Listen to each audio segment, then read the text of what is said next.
So welcome everyone. I'm Scott Podolsky, and on behalf of the Department of Global Health and Social Medicine, I want to thank everyone for joining us today for what is now the ninth in this series of webinars related to how we can view the COVID-19 pandemic through a social medicine lens and act accordingly.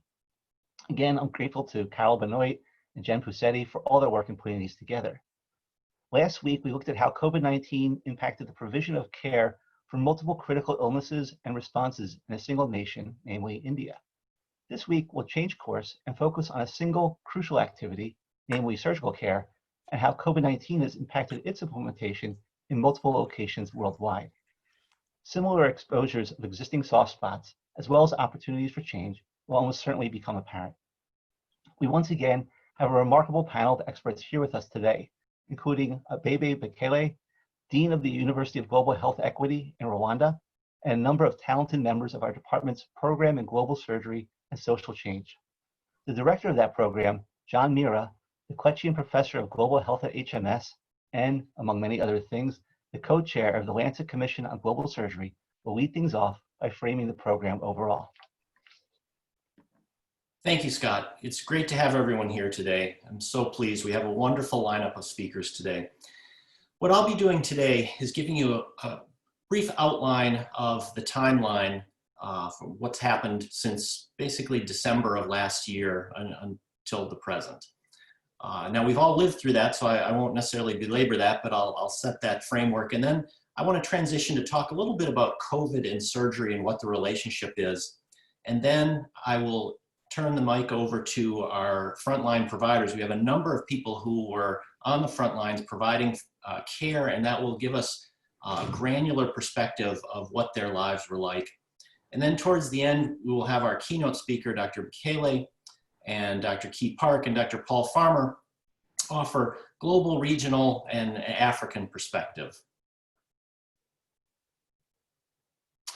So in terms of the timeline, we all remember back in late December when Wuhan reported a case series of pneumonia that then turned out to be caused by coronavirus, COVID disease. Things changed rapidly in January. In mid-January, there was the first case outside of China in Thailand. And then at the end of January, the WHO declared a public health emergency. 6 weeks later, WHO declared that this was a pandemic.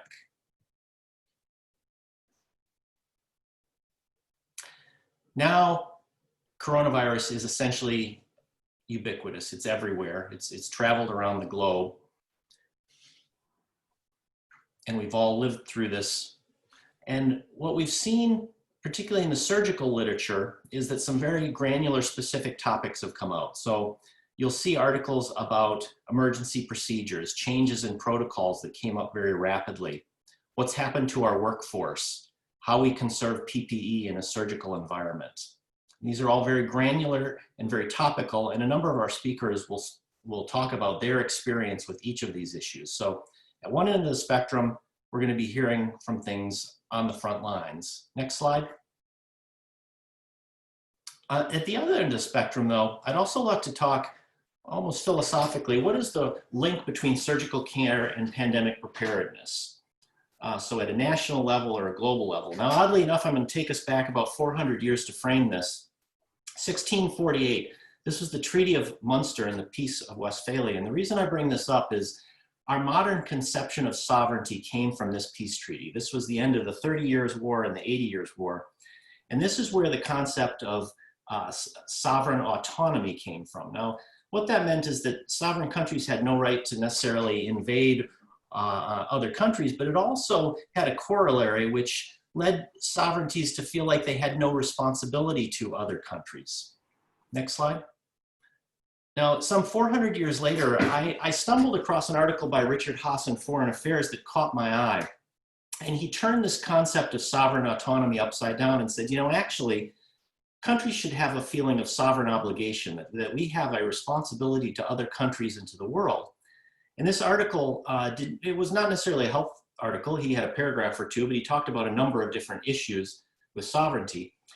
And I emailed him actually, and he was kind enough to email me back, and a brief exchange led to, next slide, an article that I published with Brian Till, who was one of our research associates at the time in the PGSSC. And we took his concept of sovereign obligation a little further, particularly in healthcare. And we had two major premises. One is that global health security is promoted by holistic, strong, stable health systems everywhere. In other words, health deserts anywhere were a threat to people everywhere. And the other major point that we brought up was that health equity and social justice are really best promoted through this concept of sovereign obligation, not autonomy or fierce nationalism. And you wonder is that still an issue today? And I ran across something interesting over the weekend on MSNBC, and it's still alive and well, this sense of fierce nationalism. So a wave of vaccine nationalism hinders global efforts to halt coronavirus. So this is certainly still an issue. I'd like to leave our speakers with three thought bubbles, and the different speakers will speak to different aspects of this, but in terms of global health security and surgery, what have we learned from COVID?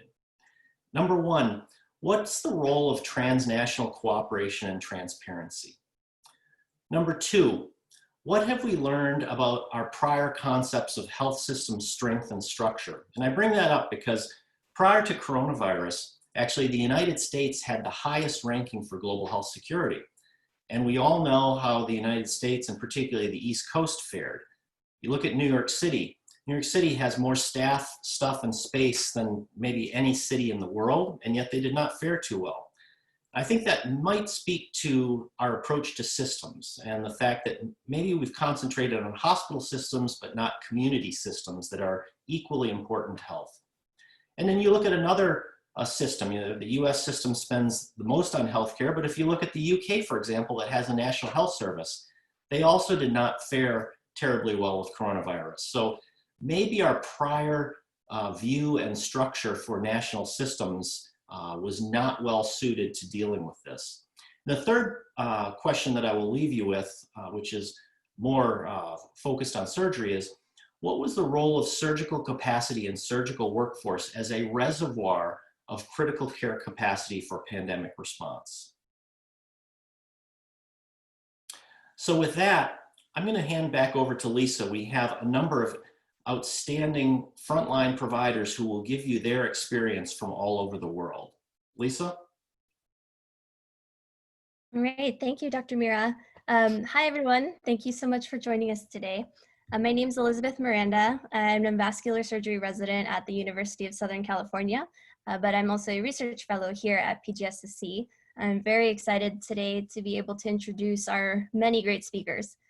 So as Dr. Meara said, we're going to start off by hearing from surgeons, anesthesiologists, and obstetricians from around the world. And they'll be sharing with us some innovative solutions that their teams have come up with to care for COVID patients and their general experiences delivering surgical, obstetric, and anesthesia services during this pandemic. So throughout the presentation, please feel free to type your questions into the Q&A box for our panelists, and they'll try to answer as many as we can during the Q&A session at the end. So we're going to start with Alaska Pendleton, who is also a vascular surgery resident. She's in her 4th year of training at Massachusetts General Hospital and is also PGSSC Research Fellow. She's talking to us today about a team effort that was implemented at her hospital, not only to protect patients, but the hospital staff as well. So I'll turn it over to Alaska. Hi, my name is Alaska Pendleton. I'm a 4th year vascular surgery resident at Massachusetts General Hospital in Boston. And as Lisa mentioned, I'm also one of the junior PGSSC fellows. So since COVID has impacted the Massachusetts healthcare system, I've been involved in clinical care within 2 primary contexts. First, working in a COVID ICU and working as part of an acute procedures team, also known as the COVID-19 Bundled Response for Access Team, or the COBRA team, which is the acronym for it. And you can go to the next slide, Lisa. When the COVID surge first hit Boston, I was working in a burn unit, which was converted to a COVID ICU before my eyes. Literally within the course of my shift, burn patients were wheeled out on stretchers as the ICU COVID patients were brought in on travel ventilators, many of whom who stayed on these ventilators given limited ventilator supply. This was illustrative of the fact that over the course of the COVID surge, MGH had over 12 fully COVID ICUs that were created, as represented in the figure to the right. Many of these ICUs were previously neuro or cardiac step-down units, or in my case, a burn unit. This increase in the number of ICU patients, at the end of April at MGH, we had over 165 COVID ICU patients alone, not to mention floor or emergency department patients, created a need for skilled physicians to place challenging access for these patients. As many of the physicians in this audience may have experienced or realized from their working with COVID patients to date, these patients pose a variety of challenges for vascular access. They are hypercoagulable. If you ultrasound their upper extremities, you often demonstrate significant clot burden limiting your access site. Additionally, obesity is a risk factor for severe COVID illness, with body habit as posing another additional challenge to line placement. Finally, as the average ICU stay was on the order of 14 days at MGH, nearly all these patients had prior lines that had thrombosed or lines that were still in usage, again, limiting access site availability. Next slide. To address this need, our surgery department created a multidisciplinary team of anesthesia, surgery, and interventional radiology providers. And the goal of this team was to provide safe, streamlined, and bundled vascular and enteral access. This effort aimed to increase patient safety by having a trained team perform these procedures and to protect ICU providers by limiting COVID exposure and preserving our PPE. Next slide.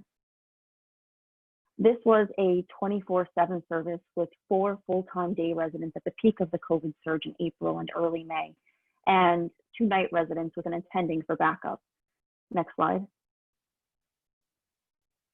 This graph indicates early on the procedure breakdown, with arterial lines being the most common procedure performed. This is not surprising given the recurrent thrombosis arterial lines suffered, often required femoral or sheath access. This is followed by central lines and dialysis access. Next slide. The COBRA team represented a combined effort between surgery, anesthesia, and interventional radiology to provide an essential service for medical services stretched extremely thin during the surge. On our institutional scale, the streamlined team manifested how surgical care could be effectively leveraged to provide support in a pandemic situation. And this provided a reservoir of critical care capacity, as already referenced by Dr. Meara. The team received so much positive feedback that there is interest in continuing this service beyond the initial COVID surge. And so this is a picture of me with one of my juniors. I just want to emphasize that this team was put together largely through the outstanding effort of Kat Albert, who was a former PGSSC fellow, as well as Casey Lockers, who are both current residents at MGH. Thank you for your time. All right, thank you, Alaska. I love this photo. So now we will hear from Alex Peters. So Alex is a former PGSSC research fellow, currently a general surgery resident at New York Presbyterian Weill Cornell Medical Center. He serves on the COVID-19 Command Center team there, and he'll tell us today about a solution that they implemented in response to the huge spike in critical care patients that his and many other New York hospitals saw. So Alex? Everyone, thank you so much for inviting me and having me here. This is really a great opportunity. I'm going to first to the next slide, please. I want to start by setting the stage a little bit. So I'm at Cornell, which is part of New York Presbyterian Hospital System. It's an 11 hospital system that includes Columbia and Cornell and a number of hospitals in the New York area. And it goes without saying, I think everyone knows New York was particularly hard hit by COVID-19. And so there are 3 lines here. The first is the total number of COVID inpatients in our hospital system. It starts on March 17th, and this goes out to about the end of April. The second is the total number of COVID patients who are in an ICU across the hospital system. And the third is the total number of COVID patients who required a ventilator across the hospital system. The blue arrows represent our baseline hospital capacity, sort of our total capacity. It's about 2,100 beds across the system, 420 ICU beds across the system, and the number of ventilators is about the same as ICU beds. The red arrows represent the peak that we saw in the second week of April. We peaked to about 2,500 COVID positive inpatients. And this is just COVID patients, not the other patients we tried to take care of during this time. We had about 760 COVID patients in ICUs and about the same number on ventilators. Basically, if you're in an ICU or you're on a ventilator, and if you're off the ventilator, you were pretty quickly transitioned out of an ICU. So to meet this, we faced many different challenges, and one of them was rapidly expanding our ICU capacity. So one of the things that I got very involved with and helped push forward was a project to expand our operating rooms, or many of our operating rooms, into ICUs. Next slide, please. So we actually developed a framework for this sort of ICU conversion process as we converted ICUs across step-down floors, floor beds, and ORs. In the ORs, we said, basically, how can we do this? Or if we can do this, where we can do this, which operating rooms, how many beds we can fit, do we have the equipment for this? Do we have the care teams to take care of these patients? And then the last question was, do we have the patients to fill the beds? And the hope was that numbers 1 through 5 would exceed number 6. Be great to, if you build it, they will not come was something we were hoping. The next slide, please. So the first question was if. When we selected, we knew we could do this. We selected, and we went to where. So we selected some of our OR cores, and this is the core of one of our main sets of operating rooms. The picture on the left is it emptied out, and the picture on the right is us refilling it with all the supplies needed for ICU care. ICU care. Normally, this is full of sutures and staplers and all sorts of operating room stuff that is not as useful in ICU patients. Next slide, please. Then in each of these operating rooms, and this is up at Columbia actually, we tried to figure out how many patients we could get into each operating room. We unfortunately had to sort of do away with the idea that we would isolate individual patients and needed to cohort COVID positive patients together to make enough space. And we would mark out on the floor how many beds and vents and other equipment we could fit as we planned this going out. Next slide, please. The other thing and limiting factor was in this question of where and how many was limiting things like what are our medical gas lines look like. I'm a surgical resident. I learned a whole lot about ventilators in this process. And then we tried to find out where could we make some of these operating rooms negative pressure. And our facilities team actually did a tremendous job changing the ventilation in operating rooms, which are normally positive pressure, installing HEPA filters, and you can see in that middle picture, those are special new filters that are placed on the vents, and turning all of our operating rooms into negative pressure environments to try and reduce the infectious spread. Next slide, please. So more than just a standard OR, and this is one of our standard ORs at Cornell, we had to question, do we have the equipment for this? And so we had 2 ICU beds placed in, a number of different things you normally see in an OR that we repurposed for this use. So there are 2 anesthesia machines in this room. We didn't have additional ventilators, so we converted all of our anesthesia machines towards this process and used them as ventilators. There are Mayo stands serving as tables, the OR lights, and a number of other things. And really kind of helped me realize this process, just how much equipment you typically need to run a standard ICU. We've got 5 pumps on each of those poles and a number of different IV poles and trash cans and sort of all the needs that you wouldn't normally have in an OR quickly brought into this space. Next slide. So once we determined if we had all the equipment to do this and how many beds we could do this, the question was really how do we staff these new OR ICUs as they came to be known. These are 3 of our CRNAs and one of our support staff.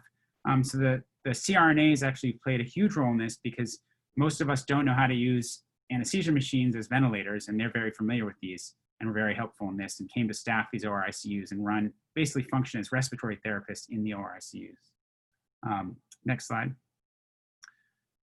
So this was sort of a very rapid process. As you could see on that chart, we were racing to get ICU beds open. And on the 5th day after initiating this process, we opened our first OR ICU.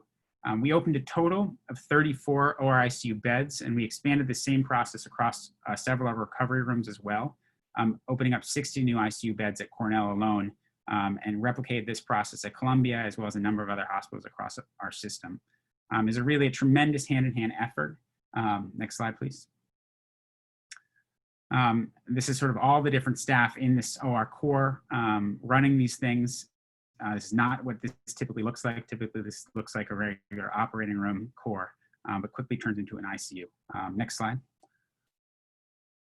And this just sort of lists much of the equipment we needed that we didn't normally have, some of the new capabilities that we built into these operating rooms, including the negative pressure system and intercom system, central monitoring systems that we don't normally have, as well as the hugely cooperative effort and multidisciplinary effort needed to make this happen across our telecom, our engineering, our facilities, our supply chain teams. Really, it was not any single team that drove us forward, but a real group effort. Next slide, I think this is my last one. And so just a couple of the takeaways from this rapid process was this is possible in ORs. You can surge ICU capacity across many different places using this framework. Staffing was absolutely the critical thing. It prevented us from opening up some of the OR ICUs when they were ready, but ultimately we were able to staff everything, and it takes a hugely multidisciplinary team to make this happen, but it is possible and helped us meet the surge in New York. So thank you all so much. I'm thrilled to hear from everyone else too. All right, thank you, Alex. And you can actually read more about those efforts. Alex had an article earlier this month in New England Journal about all of this entitled Transforming ORs into ICUs. So we're gonna hear now from Vatshalan Santhirapala. He's an anesthesia trainee at Guy's and St. Thomas Hospital in London and a PGSSC research fellow. He's going to describe for us his work with the clinical directors of critical care and anesthesia at his hospital over the last few months. So, Vatshalan. Thanks, Lisa, for that kind of introduction. I just wanted to orient everyone to where St. Thomas's is, and essentially it's fortunate to be just across the road from Houses of Parliament and Big Ben and adjacent to the River Thames. So that's the location. It's as central as you can get for hospitals. Next slide. So just setting the context, St. Thomas's Hospital had the highest burden of COVID inpatients in the whole of the UK. We've had over 1,500 PCR positive patients. Our ICUs have over 300 admissions, and our surge capacity was 188 critical care beds from a normal baseline of 50. We were asked by NHS England to go up to 300 beds, so we actually had preparations to expand up to 300 beds, but our surge diminished quite quickly, and we think that's owed a lot to the lockdown. Interestingly, also ECMO beds, when ventilation fails, ECMO is really the only way to go. And we had 25 beds, and pre-COVID, we had the largest ECMO centre in the whole of Europe. Second follow-up was Karolinska. And we think for COVID, we had the highest COVID bed status for ECMO as well for a single institution. Next slide. I wanted to tell you about a bit of the strategy, because I don't think resources alone mean that you can meet the care demands of a pandemic. Our strategic thinking was that the red that you can see in the circle, which is critical care bed needs and ED bed needs, need to be enhanced within the hospital network. And in order to do that, we need to basically stop the general ward patients coming into hospital, i.e. the green part of the diagram. And so we did that by cancelling all elective surgery third week of March and all procedural interventions. So these obviously have secondary healthcare outcomes that we're still unclear of what the impact is of. Urgent cancer care surgery did occur on an off-site location. Again, our strategic meetings actually occurred in this medical school boardroom, and we had a chalkboard and we actually wrote up the staff, supplies, systems, etc. And that's how we orientated our strategic meetings every day. We went through supplies of PPE, staffing ratios, etc. every day. Third from the right is actually Professor Nick Hart, who is a chair of critical care, and oddly enough, he'd go on to look after Boris Johnson when he got admitted to our ICU. So extremely surreal times for our hospital. Next slide. Oh, that's slightly more zoomed in, but we'll scroll down slightly if that's okay. Perfect. So this slide's basically taking you through some of the outcomes at the UK. The UK has a very robust audit system for critical care outcomes. And the yellow box essentially looks at COVID reported outcomes. And as a comparative cohort, the blue box looks at non-COVID viral pneumonia. So for the vast majority influenza outcomes, we can see the critical care mortality for the UK population was 46% versus a 22% for influenza. There's a high burden of patients that need advanced respiratory support, so over 70 patients need ventilation. And what we didn't quite expect is that a high proportion of patients also needed renal replacement therapy. So 1 in 4 patients would need dialysis of some sort. We would have had to adopt novel dialysis mechanisms, such as using SLED instead of continuous hemodialysis. And we also had to start producing our own dialysis fluid because stocks were running quite short. Next slide. And next again. Thanks. The last thing I want to talk about is the ethnic disparity that we're seeing, and it's really grabbing the headlines in the UK, and we're really looking at this kind of under a microscope.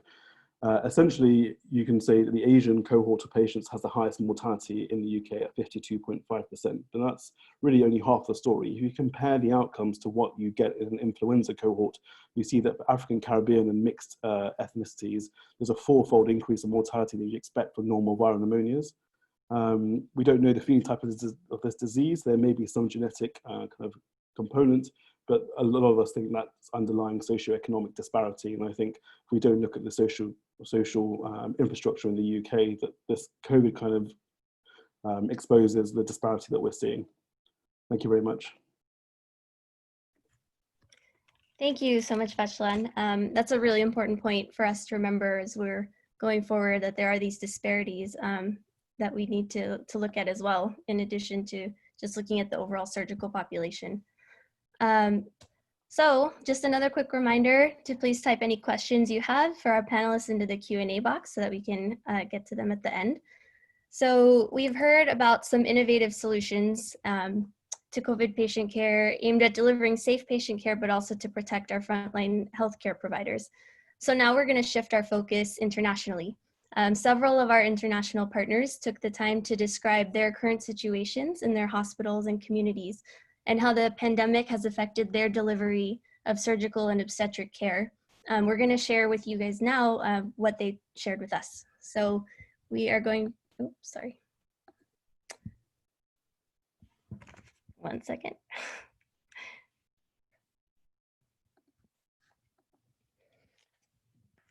All right, so we are going to start with Dr. Nabeel Ashraf. He is a research associate at PGSSC and also a medical graduate of Aga Khan University in Karachi, Pakistan, where he's currently located.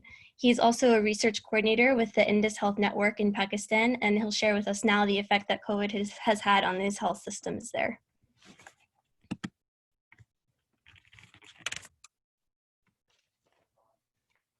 I have been working since end of March, trying to improve the capacity of Pakistan's health system in providing care to the COVID patients and dealing with the pandemic.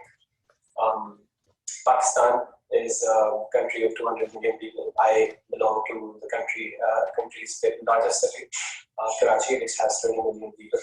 So Pakistan, with its 200 million population, its economic challenges, its fragmented health system, was not ready for this pandemic. However, when push came to shove, Pakistan took a lot of commendable measures from the federal level as well as different provincial governments took their own measures. These included travel bans, lockdowns, and social distancing, physical distancing. Then there was also community screening, contact tracing, community-based quarantines and isolation. They also started setting up isolation centers. They increased testing capacity, and from just having one lab, now we have like multiple labs, private as well as public sector labs. We also started seeing the governments working on creating isolation facilities as well as like critical care units for COVID patients. However, it's been around 3 months. It's going to be 3 months soon since the first case of COVID came in, and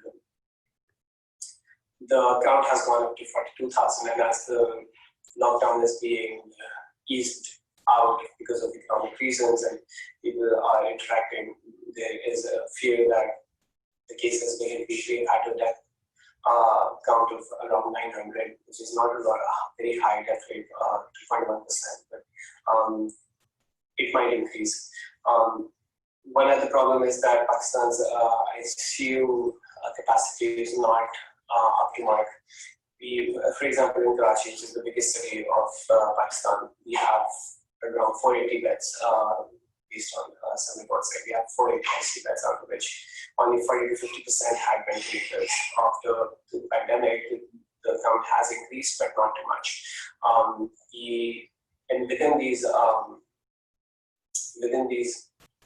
ICU beds, we only have like ICU beds. We only have like 7 to 8% of these which are being manned by dedicated consultant specialists. be heavily dependent on nurses or management of ventilator patients. So if this disease spreads and is not controlled, we might have a lot of deaths. And we hope that the strain is kind and does not lead to complicated cases, and we do not need a lot of ventilators. So in March, when I was here and I was stuck because of the travel back, I found myself interacting with a team of volunteers, some army personnel, and some government officials who were trying to work together to create an isolation facility. They were converting the convention center in Karachi, the biggest convention center in Karachi, to like 1,200 bed hospital. So within 2 weeks, we created infrastructure, we mobilized resources such as finances and human resource, and then there were a lot of young medical graduates who, like me, started working on SOPs and we developed services, and within 2 weeks, 6 days, we were operational. So as the pandemic continues, we evolve in our strategies to deal with it in a better way. And we pray that God helps us in this effort. And thank you for giving me the opportunity to speak about what we're doing in Pakistan and how we deal with COVID. Thank you. All right, thank you so much to Nabeel and the work that he and other young medical graduates are doing in Pakistan, and their collaborations have really been inspiring to the rest of us. So we're gonna move our focus now to Brazil, and we're gonna hear from Dr. Nivaldo Alonso. He's the director of the Craniofacial Surgery Department Service at the Hospital das Clínicas in the University of Sao Paulo, where he's also an associate professor of plastic surgery. Let me put this up so you can all see his many accomplishments. He also previously worked on the Lancet Commission of Global Surgery and currently serves as a board member on the International Board of Smile Train. He's here now going to tell us about the situation in Sao Paulo.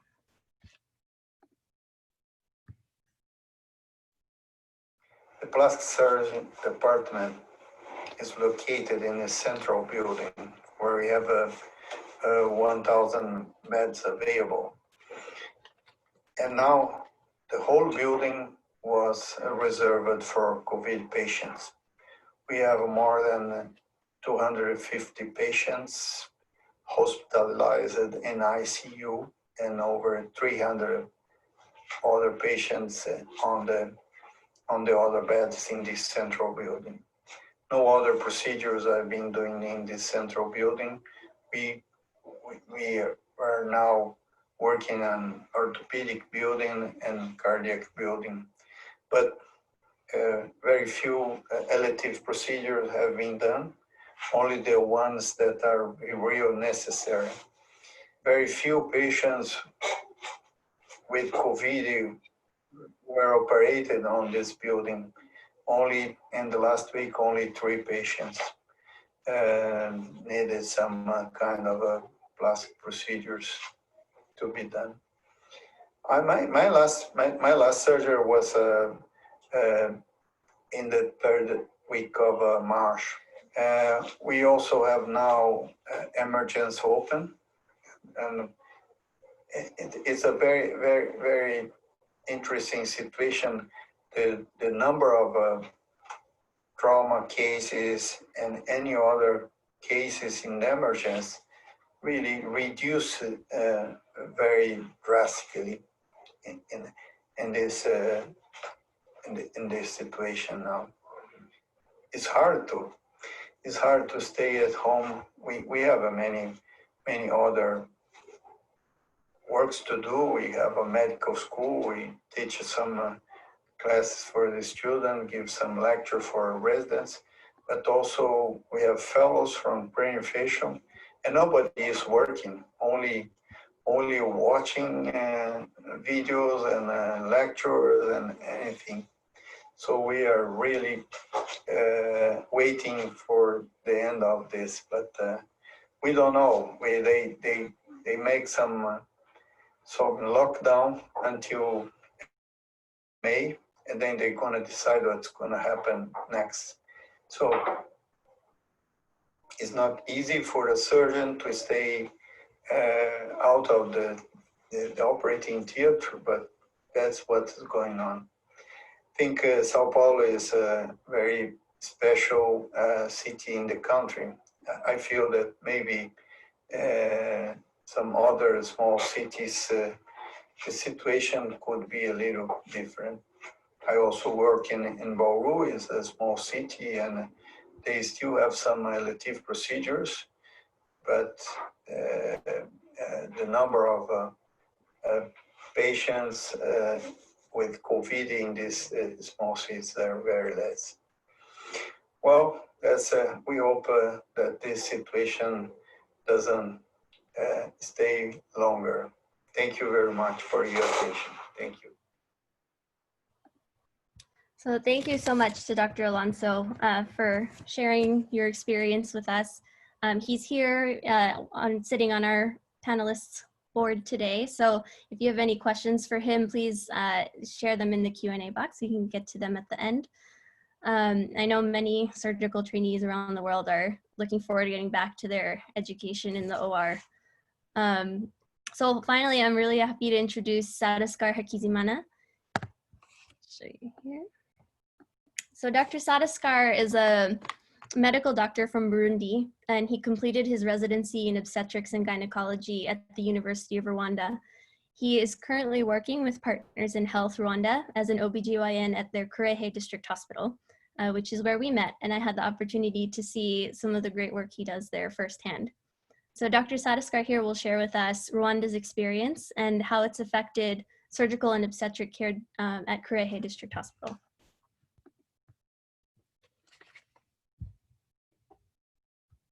National level, we have total cases of 287. The covered cases are 164. We have active cases 123. And we have done total tests of 44,245. No death until today. The role of district hospital like Kirehe is to screen, isolate, test, and refer positive patients to a national treatment center. A number of measures have been put in place by Kirehe District Hospital and Partners in Health to protect patients and staff. That pandemic changed our surgical and obstetric practice by affecting our ability to care for patients. For example, post-operative hospital stay were increased because of transport difficulties for patients to get home.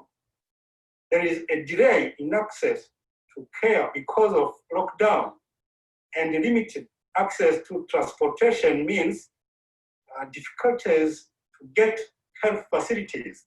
The transport problem was observed in the beginning of lockdown, but was resolved through a good communication and a collaboration between patients, administrative authorities, and the hospital and health centers. Outreach clinic, for example, antenatal care has been stopped. Mentorship and supervision activities are on hold. There is increasing of emergency C-section when you compare to the elective C-section, which negatively affects safety of surgery. And hospital resources were diverted to COVID-19, for example, human resources and logistics. We have some challenges. For example, delayed elective surgeries will be a burden for next month. It will increase surgical capacity, which will need additional resources, for example, staff or space and equipment. But we have a lesson we learned from COVID pandemic. Nobody is safe until everybody is safe. The world is like a plane. If the plane crashes, everybody crashes, no matter where you are, in economic or business class, or who you are, even the pilot. Thank you. Oh, I love that last message. And it's actually a very nice segue into the next part of our webinar here today. So again, so Dr. Alonso is here, and Dr. Hakizimana, I think, is also here. So if you have questions for them or for any of our previous speakers, please type them into the Q&A box. So we've heard now several key themes from our colleagues, kind of referencing back to what Dr. Meara mentioned at the very beginning. Things like how the pandemic has highlighted this increased need for critical care capacity, forced reallocation of hospital sources away from surgery, leading to postponed or canceled cases, the effect on medical student and surgical resident training, and its effect on delivery of care and obstetric care. So now we're going to take a step back and we're going to look at specifically what this looks like on a broader scale and specifically in the African context.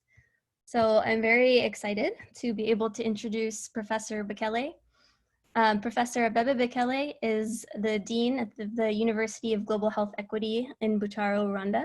He's a general and thoracic surgeon. He also serves as the chairman of the Examinations and Credentials Committee at COSEXA, which is the College of Surgeons of East, Central, and Southern Africa, in addition to wearing many other hats, some of which you can see here. So Professor Bekele, thank you very much for joining us, and the floor is yours. Thank you, Dr. Elizabeth, and thank you, team, for inviting me to this great panel. I'd like to start by first talking about some numbers. The next slide shows you how COVID has affected Africa so far. You can see that the total number of patients has reached close to 100,000. Death is close to 3,000, and case fatality rate is between 3 and 3.5%. So when we talk about numbers, in the next slide, it will show you what our worries in Africa are. The numbers seem lower as compared to when the first case was reported about 7 weeks ago. So are we dealing with limited testing? Is it because we're testing a limited number of suspected cases? Is Africa suffering from the milder form of the disease that is considered as common cold and patients don't even report to hospitals?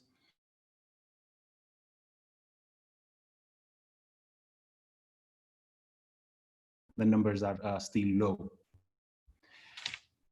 The next slide will show you numbers are definitely increasing.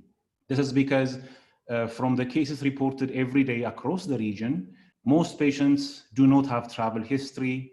There is clear evidence that there is community transmission, and it's in fact going out of control in some countries. In the countries that are reporting, that are not reporting, the number is really going up. So one might even question, is modeling applicable in this continent or in this setting? I would like to discuss first about COVID and access to care. And the next slide, it will show you that access to both elective and emergency surgery is compromised. In the 15 countries I have reviewed, elective surgery is completely canceled across the region. As you know, in fact, there is a recently published article that canceling elective cases will result in worsening of close to 50% of the canceled cases. At the moment, only emergencies and urgent cases are being operated on. And in 2 or 3 countries, pediatric and cancer cases are also given priority. Hence, operating waiting lists are extremely ballooning up. There are waiting lists a year to 8 months at the present moment. The next slide will show you a recent publication that shows the number of cases that are cancelled as a result of the COVID madness over the past 12 weeks. Close to 28.4 million surgeries worldwide are cancelled.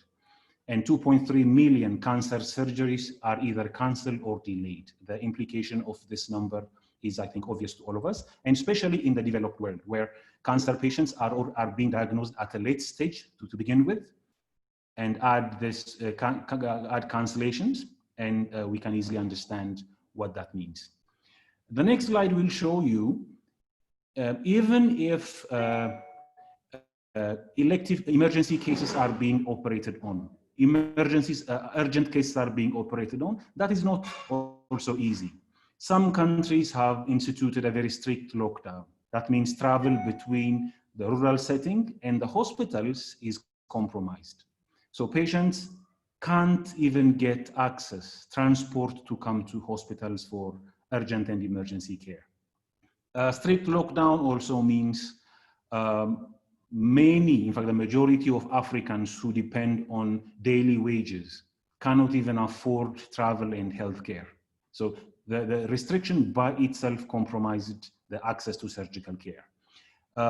By travel, I also mean travel of healthcare workers. In Africa, it's unusual for a healthcare provider, a nurse, a lab technician, a doctor to drive, to have a car. Most of us use public transport. Public transports are now completely stopped. So it's not unusual to see health professionals unable to even go to work because of the lockdown. And planned elective surgeries, real laparotomies, re-explorations are completely cancelled. The next slide will show you COVID and the surgical workforce. To begin with, the region suffers from extremely compromised SAO density, surgical workforce density. And at the moment, the surgical workforce is made ready for the catastrophe coming soon. Anesthetists and surgeons will probably serve as intensivists. Dr. Bekele, I'm sorry, can you just go back? Yes, I was talking about the surgical workforce. I was saying Africa already has a compromised surgical workforce in the region, and at the moment, all professionals are on standby to receive the huge COVID hit. Anesthetists and surgeons will probably serve as intensivists. Junior professionals, residents, interns will be in the emergency, and the entire workforce, the very small, limited workforce will be diverted towards COVID care. And most hospitals, not only hospitals, but hotels, private apartments, big meeting halls are being readied to receive the inundation of patients. Next slide will talk about resources. The 4 S's are being diverted to COVID. Most countries are seeing serious shortage of blood.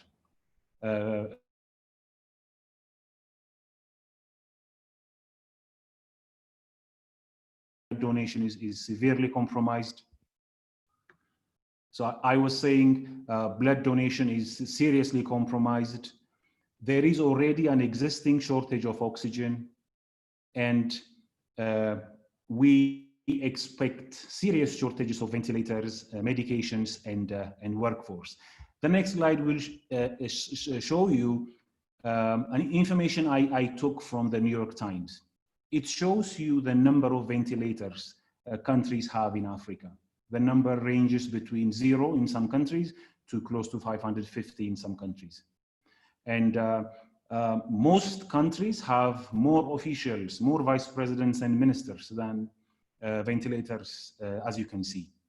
And it's questionable whether these ventilators are currently working or not, whether they are already occupied by other patients, trauma patients, stroke patients, or are these really working numbers. The next slide shows you other issues with resource. The surgical workforce is now terrified, really worried, because receiving patients in the surgical setting is really dangerous. All surgical patients are not being tested before surgical procedures. There is serious shortage of PPEs, and the shortage is really serious. The anesthesia machines, which can be repurposed to serve as ventilators, do not have viral filters. There is all our theaters, most of our theaters are just large rooms converted to theaters, so negative pressure is more or less a luxury. And a shortage of N95 masks is a real issue, and we cannot think about sterilization, reusing of N95s yet. The last slide, the next slide shows you the effect of COVID in surgical education and medical education in the region. Undergrad education is completely interrupted in most African countries. It's only in handful universities like ours, the UGHE, where teaching is converted to e-learning. Residencies are suffering significantly because there are limited morning meetings, limited teaching sessions. Internet is a real issue, so e-learning is more of a luxury than a norm. Elective cases, variety of elective cases are cancelled, and there is serious fear among trainees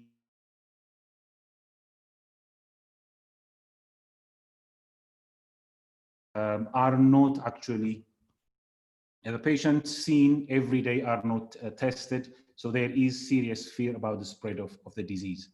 Next slide shows you what's happening across the 3 surgical colleges in Africa: COSEXA, West African College of Surgeons, and the College of Minnesota, South Africa. All colleges have either cancelled their exams for the whole year, or postponed them significantly, or seriously modified the way exams are being administered. So in conclusion,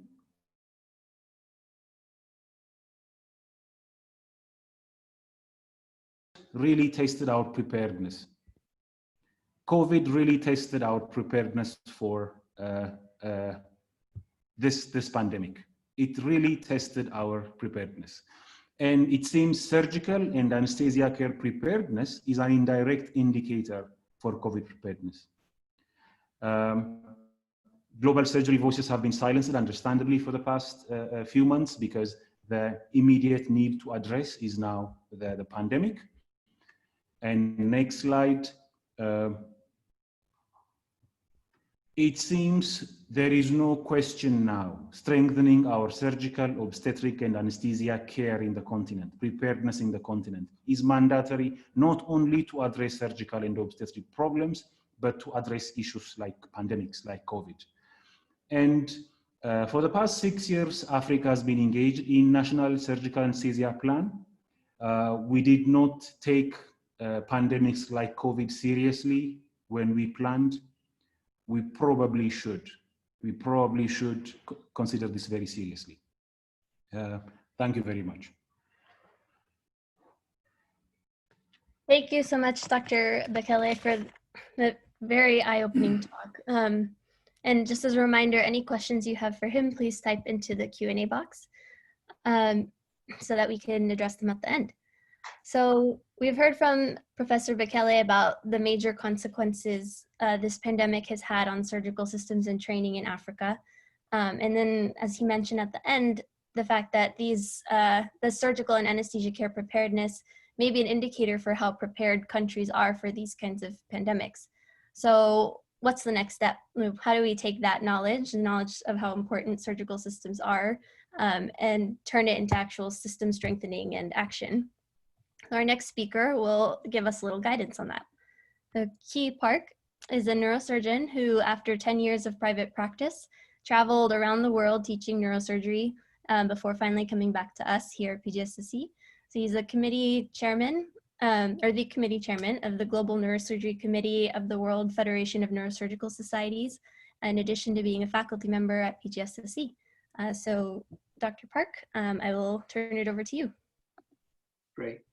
Yeah, Lisa, you've been doing a fantastic job of transitioning the speakers and recapping. So by now, most people understand that sufficient treatment capacity during pandemic saves lives, right? And the goal behind the flatten the curve is really to keep the peak demand for medical care from exceeding current health system capacity. But at the same time, it makes sense to find ways to increase supply of medical care. And we heard from Alex and all the other speakers, some of the strategies that are being used. So we're learning that the existing surgical capacity with a space, such as the ORs, pre- and post-op units, ICUs and surgical wards, stuff, such as PPEs, ventilators, and sterilization equipment, and staff, such as anesthesiologists, whose services were in high demand this time, nurses and surgeons, represent some of the most valuable assets in being able to rapidly convert the treatment capacity. So I use this little picture here to illustrate. If you imagine a healthcare system as a piece of luggage, The surgical subsystem is like this expandable zipper that when you open it, gives immediate increase in capacity. And according to a report from McKinsey, perhaps as much as a 30% increase.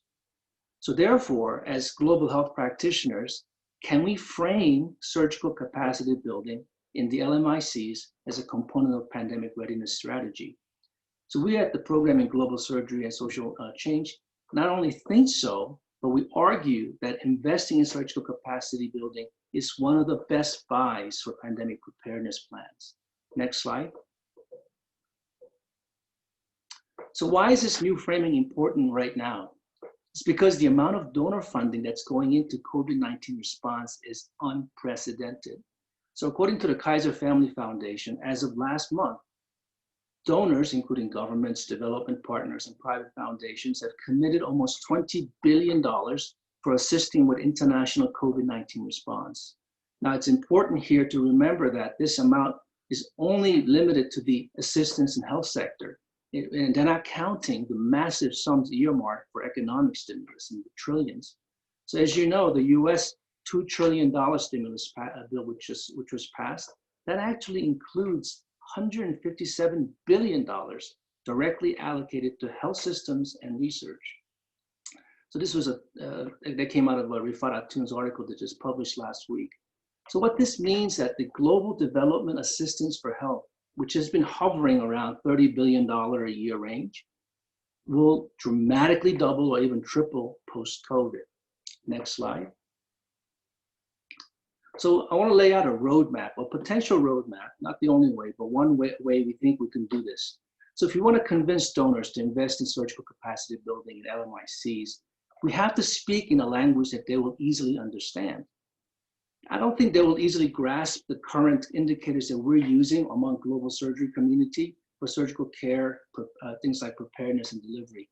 Decision makers within the pandemic readiness community may not easily grasp concepts such as 2-hour access, SAO, surgeon obstetrics, anesthesia, density, and even volume of surgery as measures of surgical capacity. What they do understand is bed counts and number of ventilators. In fact, these are the metrics used by the Institute for Health Metrics and Evaluation when they started their model and put it up on their website to predict the amount of treatment capacity deficit during the COVID-19 outbreak. They explicitly look at ventilators and beds. Next slide. So what we did at the Program in Global Surgery and Social Change, along with some of our collaborators, is we converted the unmet gaps in achieving the Lancet Commission target of 5,000 procedures per 100,000 people into the number of additional surgical beds that are needed for each country in the LMICs. For example, we estimated that Afghanistan will need between 6,000 to 10,000 additional surgical beds to meet the inpatient demands for meeting the target of 5,000 per 100,000 people. We're now working on estimating the additional OR and ICU needs, as well as the staff and staff requirements for a functional surgical bed unit. This will provide us with a burden measure for each country and could feed simply into the allocation formula similar to what Global Fund uses for their HIV, TB, and malaria funding. And we're also working on the cost estimates for a fully functional and staffed bed so that the funding gaps for each country can be calculated. So if you start to think like, well, that sounds like a global fund for surgery, where actually you're right. So we realize there are valid reasons to be wary of yet another global fund for something. But for surgical care, with its unique role within the health system and the potential for new resources to be mobilized, could benefit from a pooled fund that oversees sustainable surgical capacity in LMICs. Next slide.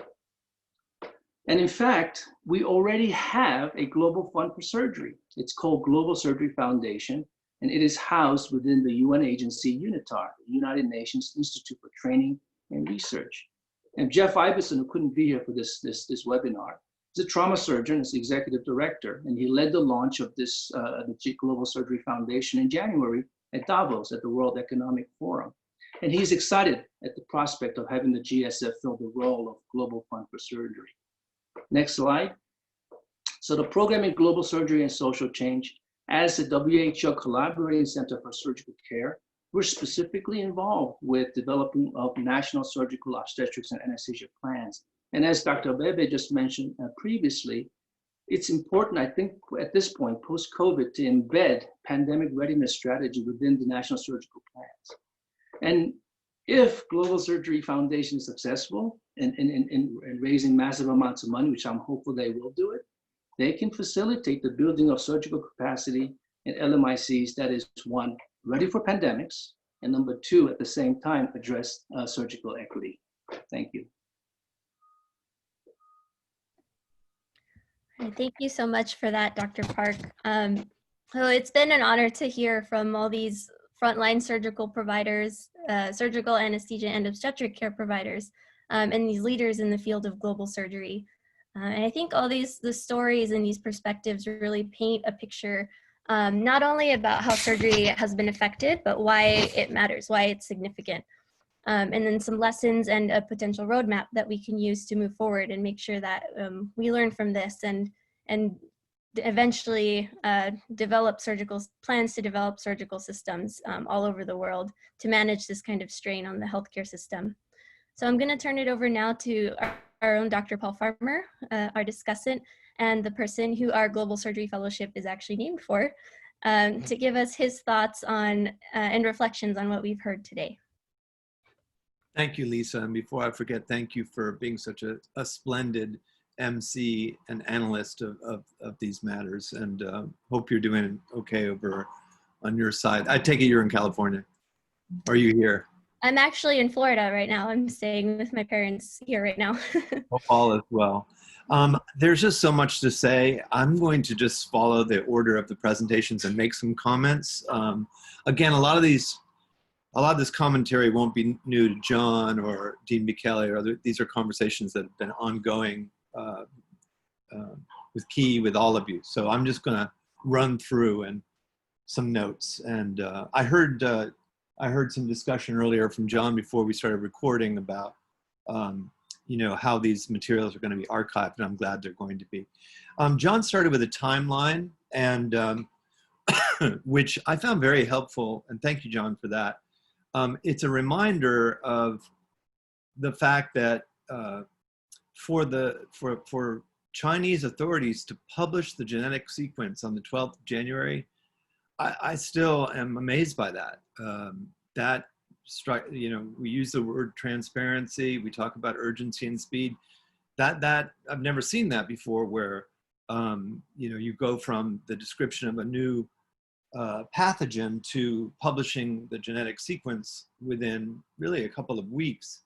And it's a wonderful reminder of what tools we do have if we can marshal them. And I think when we have a vaccine, it will be in part because of the speed with which that genetic sequence was published.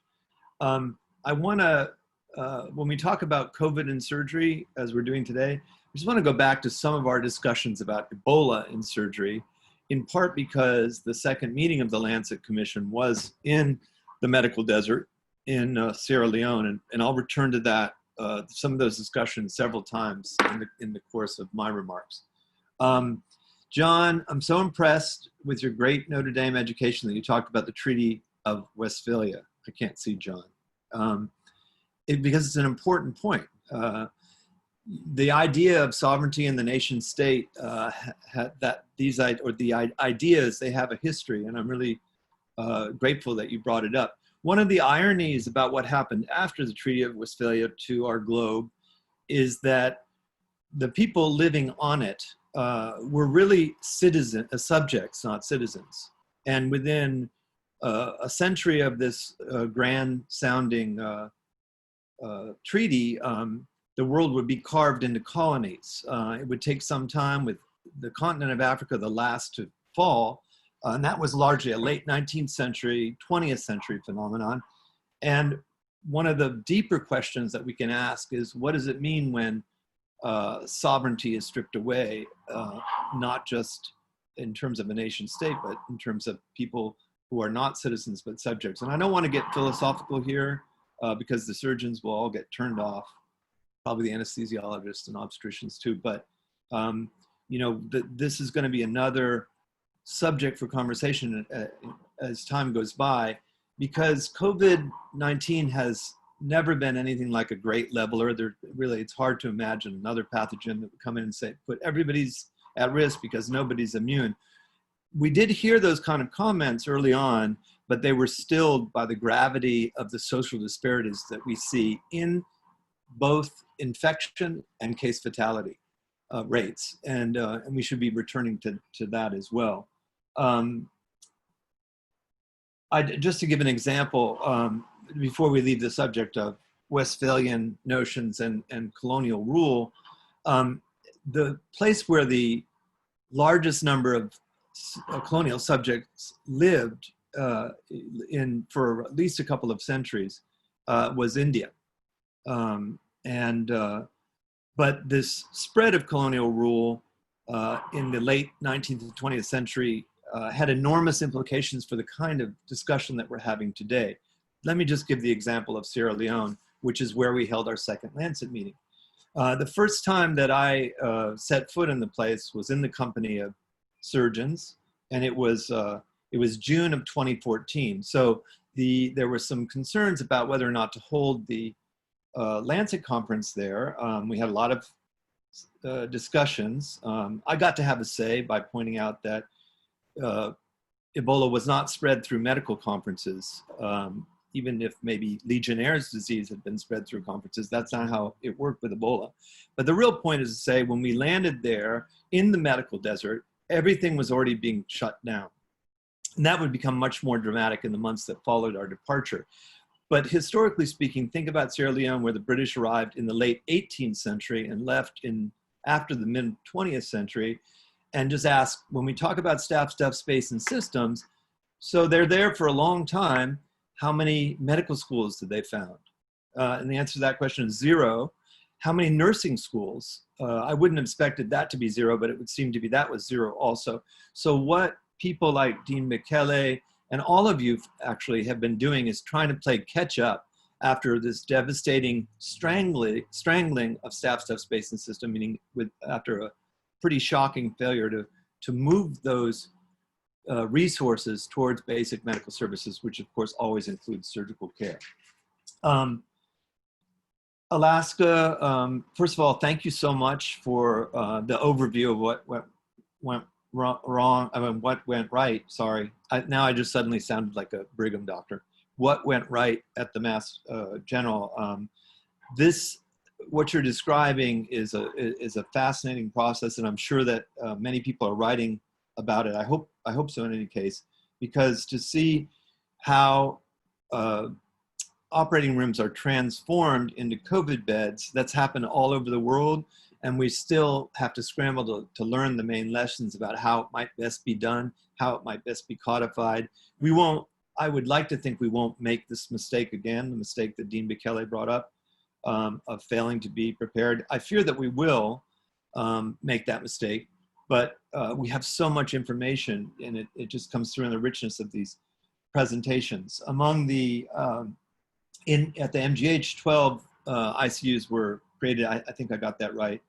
We heard from Alaska how she helped, as did others, to transfer some of the, transform some of these units into COVID units. This reminds me also, some of the clinical details remind me also of the discussions that we had around Ebola. You know, everything was new. If it wasn't a novel virus, it was certainly new to West Africa. A lot of claims like that about novelty proved to be incorrect. First of all, antibody studies suggest that Ebola had been in Upper West Africa prior to the 2014 outbreak, which was probably began in 2013. So too it is clinically. If you look at the so-called clinical surprises from the Ebola epidemic, you could also look back into the medical literature and find that these surprises had already been described in the literature. And so how could we make that claim when we have an entirely novel virus? Well, it's not the first, it is a SARS virus. I mean, the species is not unfamiliar to us. And so when we hear about hypercoagulability, cardiac involvement, encephalopathic presentations, you know, I'm skeptical that this has not been described with related viruses, and finding out what's similar and what's different is an important task before the clinicians who presented, but I think PGSSC is in a great position not only to codify how to do this and how to enhance and shore up pandemic preparedness, but also to help us look at some of the clinical, whether novel or not, some of the clinical presentations. Alex, good to see you. I'm glad you're okay. That presentation was, again, full of rich detail. I'm sure we could have found it somewhere, but including your terrific article in the New England Journal, but the numbers were very helpful today, and also show, as Alaska did, the nitty-gritty of transforming ORs into ICUs and the important role played by the CRNAs. And that process, as detailed and resource intensive as it was, led to 60 new ICU beds at Cornell, and reminded us, as Alex said, that it's possible, that staffing is critical, and that these really need to be multidisciplinary teams. Dr. Santhirapala, again, thank you so much for that vivid update and from St. Thomas's. You know, I don't know if there's a literature yet on ECMO beds and COVID, but you know, these are the kind of things that we would just love to read more about. You know, and if they're in the literature already, it would be great to share those with us. And that's really one of the first times I've heard any presentation about ECMO beds and COVID. And so thank you very much. I won't ask about Boris Johnson or other things like that. I just want the ECMO stuff. And as you point out, you know, I'm sure that I imagine that in your country, there's still reference to the special relationship between the UK and the United States. Yes. Well, it's clear that we still have that special relationship in terms of the ways in which our social inequalities lead to radically differing risk of infection for people of color, however they're described in the local parlance, and also for increased risk of mortality. I'm sure there's a lot more to learn about why mortality is lower in some places than others, but it's really a very strikingly similar picture to what we're seeing in the United States, it sounds to me, and it's not the kind of special relationship we want to share. And again, that's I can just imagine PGSSC, the family, the broad family, the network, really teaching us more about social medicine. And you know, one of the things that has delighted me over the last more than a dozen years has been to see how much our surgical anesthesia and OB colleagues embrace this model of social medicine. You guys said it a million times, this is the most exciting corner of global health. So we also need to get you guys and gals back in the OR. The videos were so rich, and whoever curated them and put in subtitles and points, thank you. That was just added something that we all really needed to hear. And please thank Dr.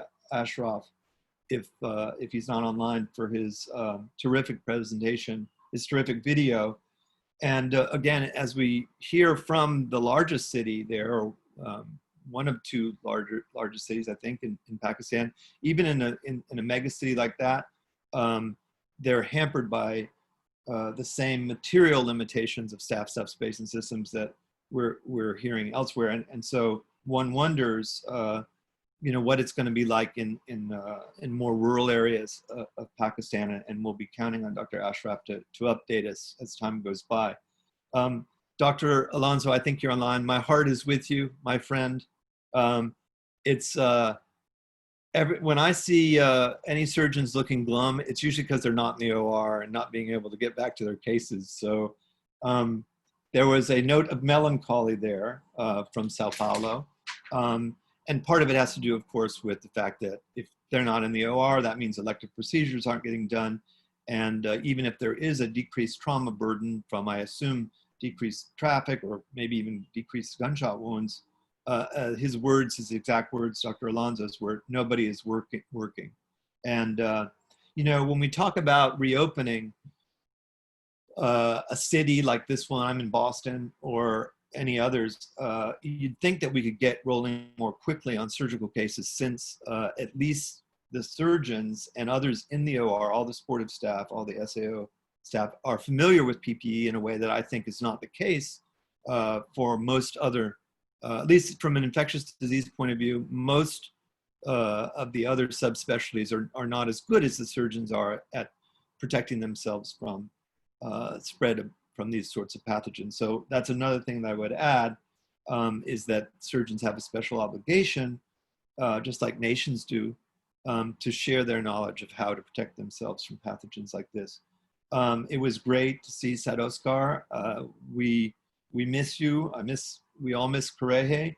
I think that Rwanda is, again, another, certainly there's been a lot of PGSSC work done there, a lot of presence in Rwanda.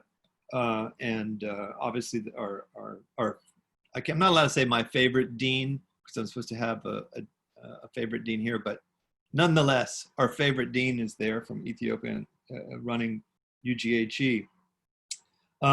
But even though Rwanda has spent a great deal of time preparing and has done a great job, I think Sadoscar would agree, there's still going to be these same kind of poor outcomes because of a lack of elective procedures and a decrease in prenatal care. I imagine, on the other hand, that, you know, in the neighboring country where Sadoscar was born, Burundi, from what it looks like, again, I don't have up-to-date info from, although I'm sure you do, Sadoscar, on what's going on, but it just looks like a little bit chaotic compared to Rwanda, with massive crowds gathering without social distancing and without the kind of protection that they need. But again, maybe we could add that to the challenge that we can, a challenge we can make for PGSSC. We want a full reporting, and you guys have the capacity to do it, from all the places in which the NSOAPs have been launched. Lisa, I'm with you. I love Sadoscar's final message that, you know, no one is safe until everyone is safe, and his straightforward reminder about the plane was very useful. So in those presentations and videos, we come across these same key themes that John outlined at the beginning and that Lisa echoed. Abebe, good to see you again. What has it been? 24 hours? 18? But it's not the same as being there in person. And thank you for keeping UGHE going through all this.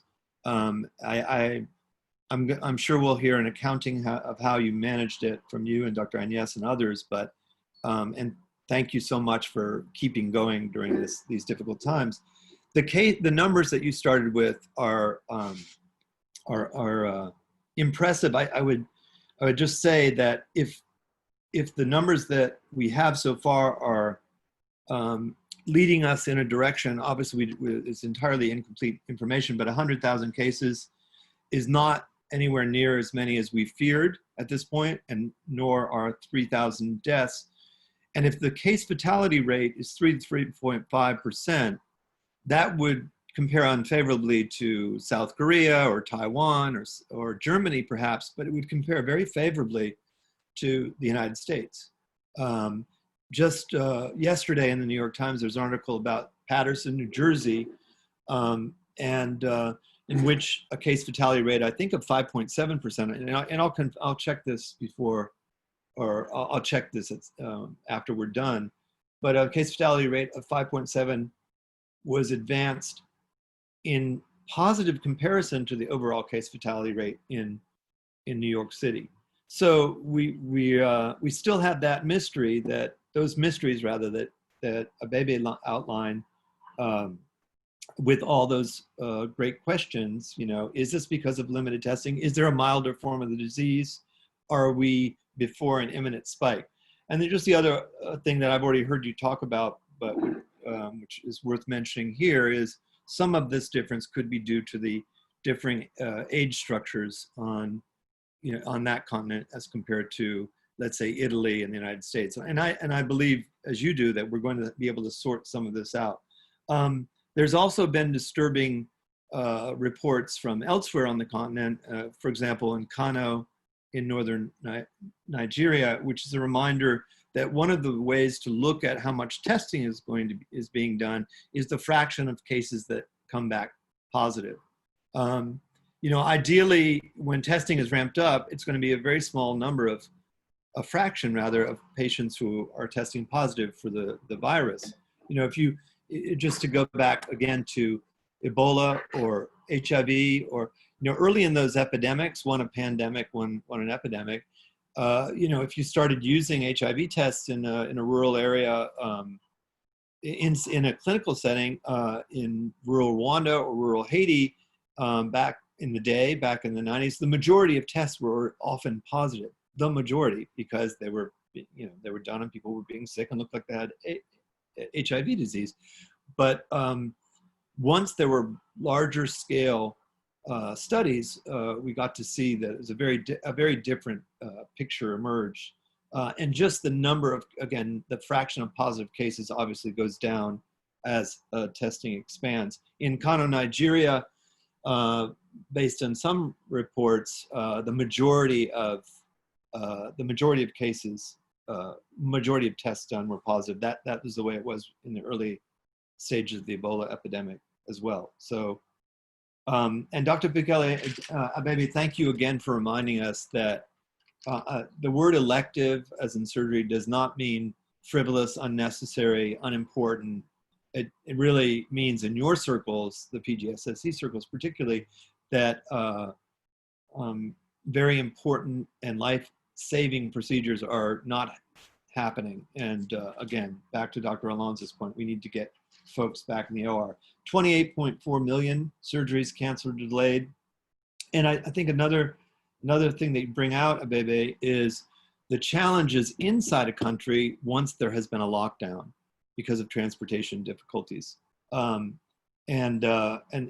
this creates a new challenge to people who are seeking surgical or obstetric care, and it's occurring on a continent, perhaps the only continent, where more than half of people still live in rural areas. I know that number is going down very rapidly, but it's already not true of Europe and much of Asia, large fractions of South America.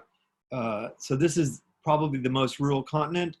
These delays caused by interrupted transport are going to be devastating. And I also agree that that we should be using some of our surgical preparedness metrics as a way of marking preparedness for the pandemic. I know you know the expression. I don't know if it is used in Ethiopia or Rwanda, but the expression of canary in the coal mine, meaning these could indeed be sensitive indicators, more sensitive than the blunt instruments we sometimes have. And trust me, Abebe, I heard your humor that there were more vice presidents in some countries than ventilators. You did say that, didn't you? Thanks also for reminding us that people are very worried, and there's no reason not to be worried. I'm talking about fearful of their own exposure. That could be, we'd like to have that worry or not be translated into decreased surgical access, but even less so to be translated into increased risk for the care providers. I hope that I'll get a chance at some other time to talk about negative pressure in ORs. I can't resist just a little tiny comment on that. If this pandemic is going to be with us for a while, and it's hard to find reasons that it won't be, one of the interventions that should happen in some ORs is pretty straightforward. We saw from Alaska and Alex, and we see from our own experience here in big US hospitals, how HEPA filters were introduced, et cetera, and how the pressure was made negative in some of the New York ORs. It's possible to do that merely by knocking a hole in the wall as if it leads into a outside the outside world or into a space that is, well, let's just say into the outside world, which is best, and you can always reach the outside world in the built environment. Knock a hole, take a industrial strength, fan that you can get in a, I don't know what the, I was about to say at Scotty's, but that's a chain in the United States, an industrial strength fan, and turn it around so that it's blowing out, and put in ultraviolet lights. There's ample reason to believe that those two interventions, which are not expensive, could reduce significantly the amount of risk inside an operating room. And it's one of the things maybe we can do, Sadoscar and Abebe, and in some of the, we could try and do that in some of the hospitals in Rwanda. We've already done that to create infection control rooms in Haiti and in Rwanda as well, but not in the operating rooms, and it looks like it's something we should consider. Again, fans, ultraviolet lights should be easy to acquire. So that was your conclusion, I think, Abebe, that we can use our indices on surgical preparedness as a reminder of our pandemic preparedness, and in either case, as you point out, it is mandatory that we make a number of these changes and get some of these patients back on track for their surgical care. Again, I can't resist going back to the debate that we had about this topic in Sierra Leone, because this was proposed in the first Lancet meeting and in the second one, probably in the third one as well. Is there the way that Ebola spreads, we were saying, is, again, we're there in June 2014, the way that Ebola was spreading from person to person is the kind of thing that would be and was stopped by effective use of PPE. I mean, it was stopped by the Atlantic Ocean, as we all know, but there wasn't universal enthusiasm among those present for the Lancet Commission to use infectious pathogens as a reminder of the importance of surgical care. But I hear that objection softening today. Kee, another great metaphor, thank you. And perfect for the globe hopping neurosurgeon, a piece of luggage. So like the airplane that Sadoscar mentioned, I won't forget that. And your new framing, Kee, I think that, again, back to our discussions in 2014, the NSOAPs can be revised, right? And I hope that you guys are going to push, you guys and gals, going to push forward this new framing, even if it doesn't stick, even if it turns out not to be the most galvanizing thing for those controlling the purse strings. It's an important exercise nonetheless. And I appreciate, Kee, your wily suggestion about how to go to where the money is. We do need to talk to the masters of coin, because the alternative, of course, is to continue with our usual mechanisms of financing surgical care, which are out-of-pocket expenditures, which are impoverishing for families, and also serve as the primary barrier for people who need surgical care and never get it. And I assume the Global Surgery Foundation was founded this January, and looking forward to hearing more about how we can muster support for beefing that up, meaning getting more resources in there.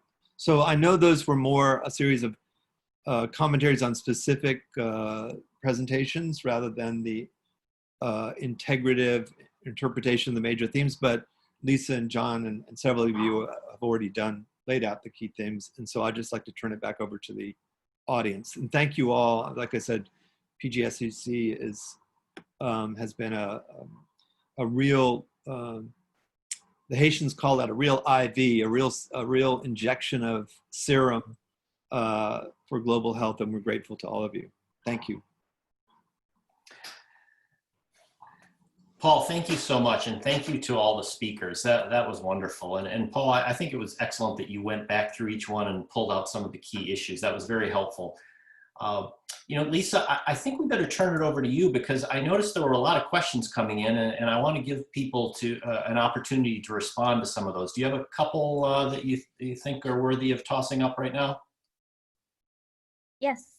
So first, just a quick apology for we had a little blip in the chat there, but I think that should be fixed now. Sorry about that. But if you have more questions, please, keep them coming in the Q&A box, and we'll try to answer as many as we can. So a theme that's come up in a few of the questions actually, and will probably involve several of the panelists, is we're talking about elective surgeries, and we're using the word elective.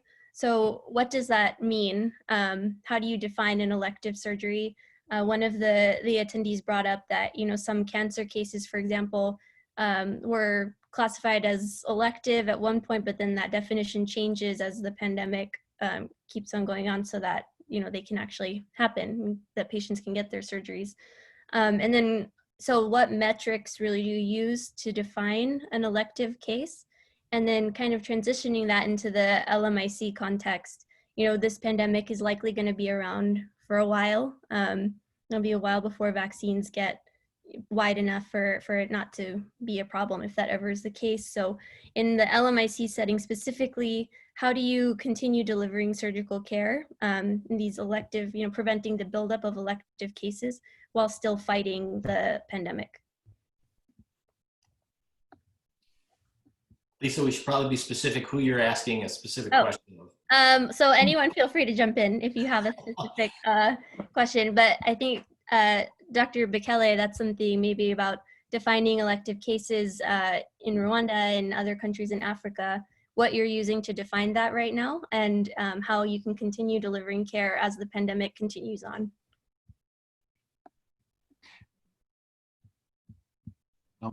Thanks, Liz. Well, the definition of elective probably has shifted significantly over the past 3-4 months.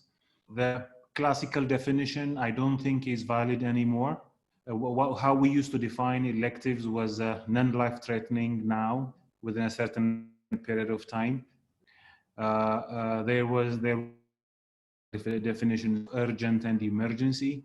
That was what we used when we first decided, when the pandemic hit, when we didn't know how to behave as professionals and as care providers. Now that we have the information that the disease will be with us for quite some time, to redefine what we mean by elective, cancers, pediatric cases, cases that deteriorate into emergencies, become life-threatening within a short period of time, do not fit classical electives at the moment. Studies that are already out there that show more than 50% change to emergencies in a short time. So it would be, in fact, better not to talk about how do we handle emergencies and quote-unquote electives in this era than what electives mean.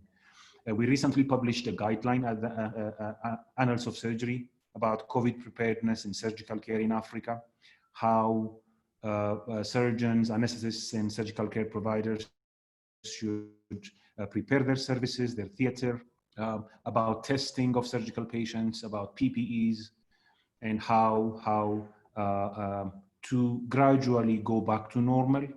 Unfortunately, the preconditions, the mandatory preconditions, are still a serious issue here. Ethiopia does close to 4,000 testings a day. What the country needs is close to 50,000 a day. So let alone surgical patients being tested before any surgery, even those suspected cases, I doubt are getting the service at the moment. PPEs are not available right and left. So professionals are really worried. Would they be contaminated? The equipment we use, the ventilators, the theaters, are not prepared to handle such issues. So we should talk about how to prepare and resume services than define what electives and emergencies are. The past 3-4 months were, in my opinion, a learning curve. now we understand what we're dealing with and how to prepare. Nivaldo, I'm curious, what's been your experience in Brazil in terms of how have you grappled with what is elective? What does that mean?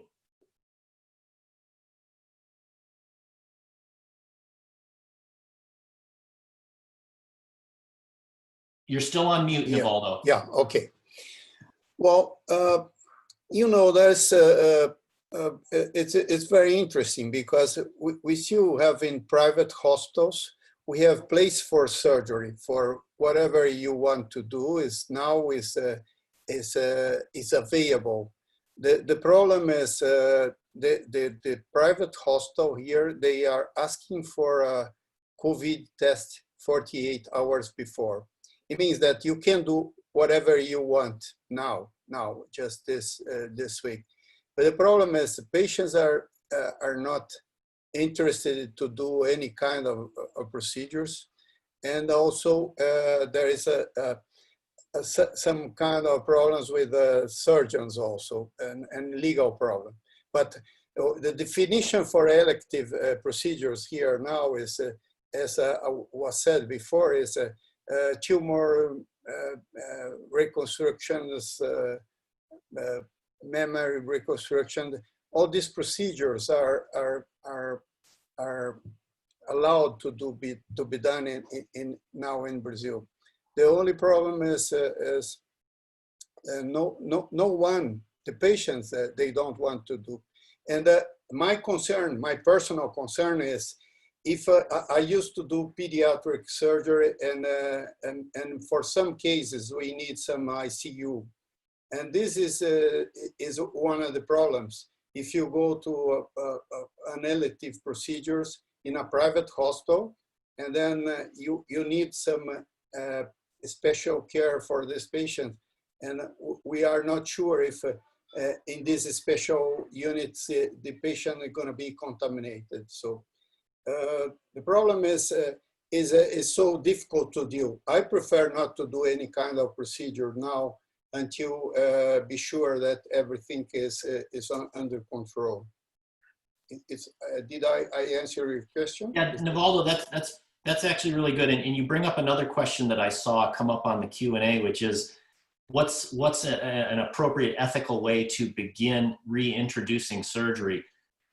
Is Brazil at that point yet? Or are you not there yet? Are you not talking about reintroducing more elective type procedures? Well, we have some very difficult issues to deal now. The first one is political ones. You know, the president wants to everything go back to normal life, and the governors they really don't allow you to do anything. So we are in between. We have a public hospital that's so turned to COVID. So like mine, as I said, 1,000 beds is only for COVID. And you have private ones, you know, very good private hospitals. And it's a very interesting thing going on in Brazil is the private ones are asking us to go back because they are spending money and not making any money. And this is a very paradoxical situation in Brazil. So if you want to go to the best hospital in Sao Paulo, is called Sírio-Libanês. So if I want to go and do a breast reduction, there's place. They allow us, if I do a COVID test 48 hours before, they allow us to do this. So there's in my opinion, you have some legal problems, like the local council, they ask us not to do procedures that are not really necessary, and to be sure that you can test and have all the facilities to the procedure you're going to do. So that, in my opinion, is for me. I used to do major craniofacial procedures, so I do not want to move in this legal field. I mean, I prefer not to do any kind of surgery unless everything is regular now. Amanda, this is a political issue that's sometimes is much more important than all the others involved in. Amazing perspective. Well, you bring up some ethical and equity issues that we could spend hours on. Abebe, I'm curious, back to Africa for a moment.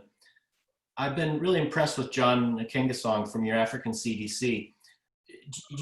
Is there any narrative around how to reintroduce surgery, or again, is Africa not quite there yet, and are you not talking about how to reintroduce yet? You're still dealing with the initial upsurge. Yeah, thanks, John. I think we're still dealing with the initial surge. Our peak is not yet reached. Okay.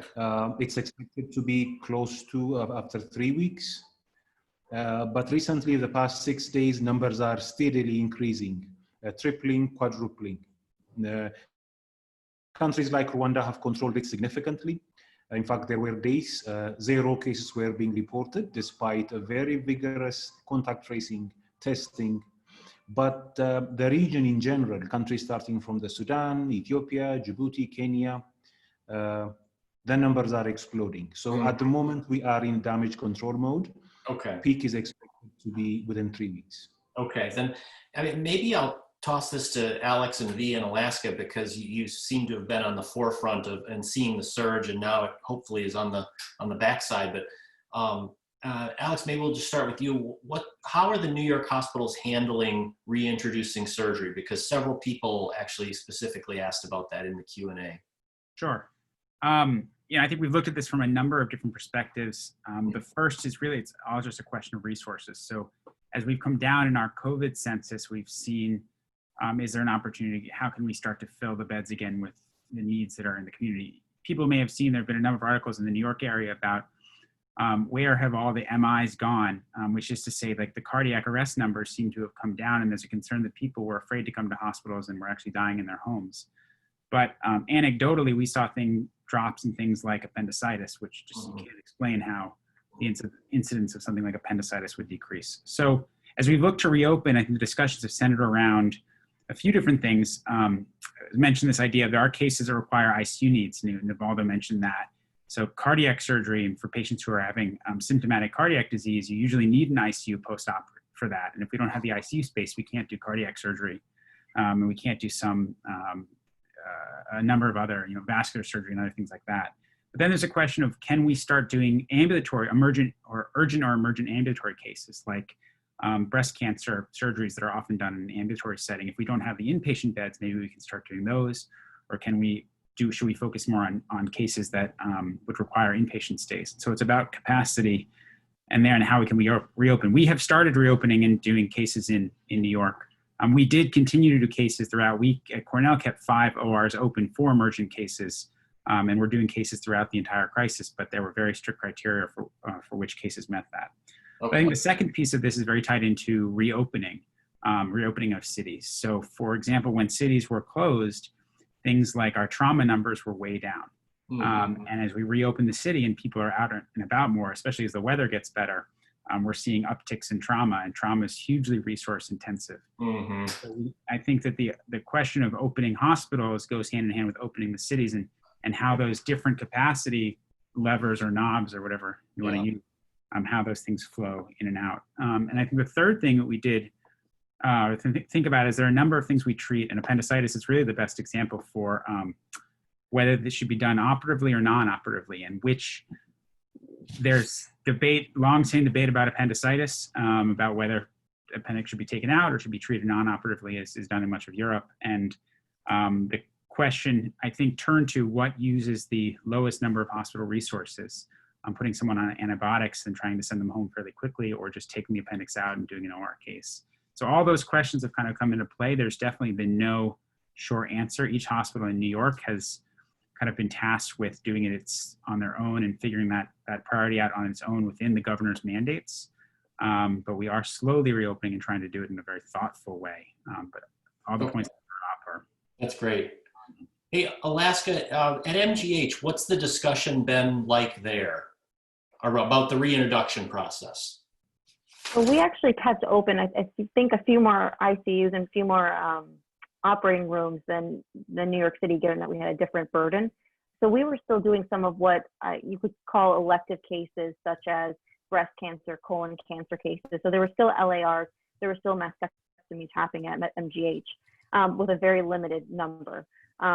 At the kind of minimum number, there was only about 7 ORs that were running. Now, as we are reopening and as they're kind of opening up these ORs, they've actually started channeling to a city north of Boston, to Danvers, where they are opening up that hospital for kind of like your daily elective cases, so that those patients theoretically wouldn't even need an ICU, and they wouldn't need to have kind of exposure to this larger healthcare system. All right, and let's go across the Atlantic. I'm really curious how Guy's in St. Thomas has either opened up or is discussing opening things back up. Yeah, so we're actually restarting. Can I add something, V? Oh yeah, please do. Yes. Sorry, I just want to throw in the, these shocking disparities in case fatality rate at some of the world, with some of the most resourced cities in the world and wealthiest cities in the world, faring so much more poorly than others. I'm just, if you or Alaska or anyone could comment on that as well, or Alex. Anyway, sorry to interrupt. No, that's great. V, take it away. So the NHS has said we can restart our elective work on the 1st of June, and that basically gave us a break of 3 months. And I think we're looking at the risk in a national, regional, institutional, and individual level. So for regional, we're looking at what's the R naught. Are we in the exponential phase locally? And if we are, it's probably not a good idea to start elective operating because we need that surge capacity within ITU. Then on the institutional level, we're looking at, can we provide a clean pathway? Can we separate our elective patients from our COVID patients in a safe manner? So that risk of nosocomial COVID is what we're trying to avoid. So in the UK, the government essentially just bought out all the private hospitals. So all the HCA hospitals were bought out, and all the elective operating continued in a clean pathway. And patients had to have a COVID swab 7 days pre-op, then self-isolate for 7 days, and then had a COVID swab on admission, and then was operated on the next day. So a very stringent, clean pathway was introduced. And then I think it's on the individual level. So there's a risk to the individual of perioperative complications from COVID. So COVID Surge has published that you get a 19% perioperative mortality in those who have COVID. So there's extremely high perioperative mortality in the COVID burden. And then secondly, is the risk of deferring surgery. So those who have cancer, etc., need to be risk stratified. And I think we need to understand the risk on the institutional, regional level, as well as the individual level, to make those decisions. In terms of social inequity, it's really surprising in the UK because we kind of pat ourselves on the back that we've got a fully socialist healthcare system, that anyone can access healthcare when they want. When we're looking through the data, we actually saw that the BAME population were younger than the Caucasian population that were dying. And we know age is one of the strongest risk factors for mortality. So despite being younger, the BAME population was also dying. I think it goes down to the socioeconomic deprivation, and that having a poor income and a poor education status means you probably eat in a poorer way. You have less access to kind of healthcare knowledge, and that manifests itself in being obese or having hypertension or having cardiac disease. So we think ethnicity might be an indicator of comorbidity, which therefore puts you at higher risk for COVID. But we still don't know this disease, and we don't know if there is underlying pathways. There's new research going into vitamin D levels, and does vitamin D levels predict your COVID risk?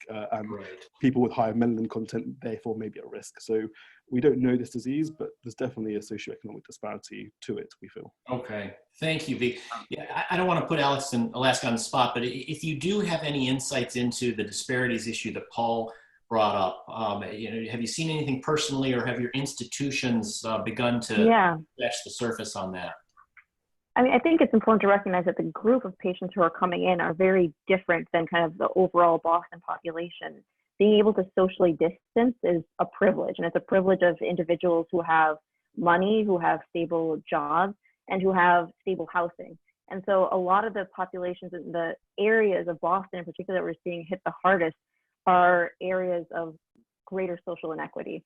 And so I think it's not just the treatment that they're receiving within the hospital, but also, the populations that are being hit hardest by COVID. Alex, any thoughts at your end? Sure, I would add, I think this has brought into very high relief the social inequities that do exist in New York. Many Manhattanites have left, and Brooklyn, Queens, and the Bronx, life is a very different situation. But I think we're only beginning to understand how much this has brought that into relief. But I think the other thing that New York is going to have to sort of take a close look in the mirror, and hopefully will, is we have 4 different types of hospitals in the city. We've got specialty cancer and orthopedic centers, and we've got academic medical centers. We've got city hospitals, and then we've got community hospitals. And the case fatality rate in each of those different types of hospitals, both based on the type of hospital and the geography of those hospitals, has varied dramatically. And I think that at the beginning of this conversation, we had someone mentioned there's this question of sort of hospital systems, and then there's community systems.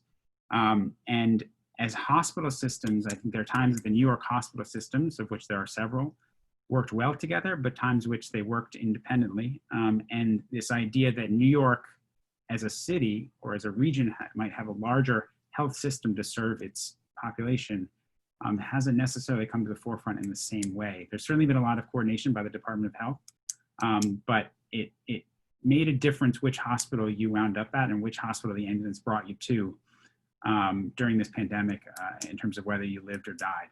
I think that's something we're going to have to look at very closely and try to understand better as we move forward. All right, great.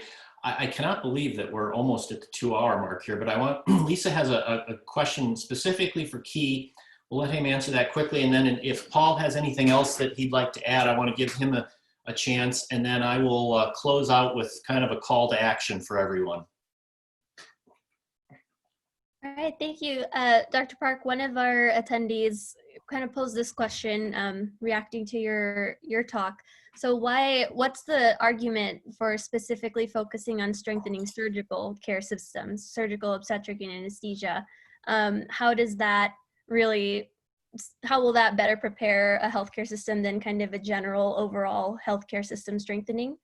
So I guess kind of hand in hand with that, what does it mean when you say surgical system strengthening? What does that entail? I know we could talk about that for a very long time, but maybe just your thoughts on why focus on SOA care specifically? Right, that's a great question. And then I want to go back to the analogy of the piece of luggage. We're looking at countries where they don't even have luggages; they just have bags, right? They don't have. So the whole luggage needs to be built up, and the surgical system is a part of that. I don't think you can. And I'm not advocating isolated surgical capacity building in the absence of all the other, the health system in general capacity building. So it's going to have to be done in an integrated way. All right, Kee, thank you. Paul, I just want to circle back to you. Just one last observation, because I got to say, I'm spoiled by PGSSC. I always assume that everyone in this group is so interested in social medicine, and I've been proven right too. So again, I'm back to V, Alex, Alaska. I'm sure that on the front lines, you've been alarmed, as we all have, by these high case fatality rates, but also by the fact that they vary so widely. And of course, this is what social medicine is focused on for the last 150 years: who lives and who dies. Just one thing that I'm not sure, for me, an idea that I had that hasn't held up through this very well. When we were in West Africa, the international public health people, now I'm not saying the people of Sierra Leone or Liberia or Guinea or the health professionals there, but the international public health people were clinical nihilists, right? Very often they would say, why are you worried about case fatality rate?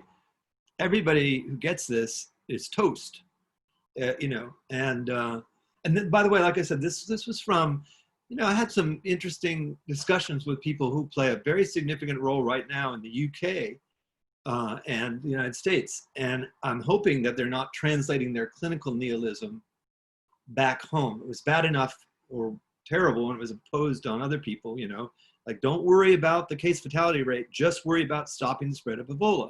So again, it was the classic prevention versus care, as opposed to the integration of prevention versus care. Here in Massachusetts and in the United States in general, we saw a wave of, we could call it prevention nihilism or containment nihilism, you know, where people were saying, well, it's too late now to do contact tracing. The governor of Massachusetts himself, you know, when we launched this contact tracing endeavor, was fuming mad about the containment nihilism as well. And I just hope that this is the group that will go back again and again to the question of case fatality rate, and to thinking about ideas like clinical nihilism and containment nihilism, because as V said in passing, there will be many attempts to pass off these shocking disparities to either a culturalist, and I didn't say cultural, I said culturalist explanation, like these people they don't do things right, they don't show up when they're, you know, and then the other is, you know, biological determinism, like vitamin D. Those should be diagnoses of exclusion, as Alaska said. You know, we know that that the social disparities are determining disparate outcomes, but there will be a rush to find some explanations that are either culturally deterministic or biologically deterministic. And, you know, I just think that the lead social medicine surgeons in the world should be prepared to discuss this very critically. And that was always a comment rather than a closing question.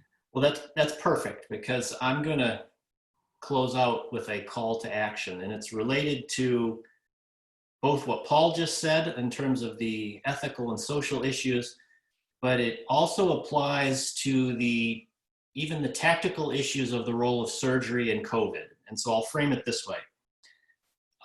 There's a lot of talk about a vaccine, and that will be wonderful, and God willing, we'll have a vaccine, but that won't be good enough. So even if we do get a vaccine, that's a wonderful thing for the world, but it won't be good enough because of something I was reminded Mark Twain said. He said that history doesn't repeat itself, but it often rhymes.